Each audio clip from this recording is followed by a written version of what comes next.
тревога. Аз се моля на Бога, защо не мога да мога, защо да вдигам тревога, защо да бъда себе си, защо да не съм някой друг, защо да се тресят не сега, когато чуя този звук, защо при мене се заражда шизофрения, диспансер ликува твоята болест, доза психария, а ти се клатиш по дъжда и брат не сух не ти остана. Музиката ми е нощ и с него ти аз съм рана. Звуците на етноса и болната изява, звуците се раждат без значение в коя държава. Ние го правим, лекуваме и го умеем, и затова сме тука, брат ми, за да го изпеем. Ти можеш да говориш, душата ми да разпориш, коридора свършва, вратата можеш да отвориш.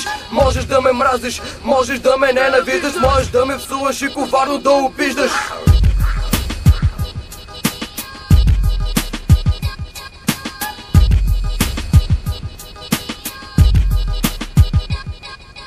Paraya tapan, parayı karıya kumara, kıza savuran, paraya kendini satan, paraya sağlığını satan, parayla sağlığını satın alma.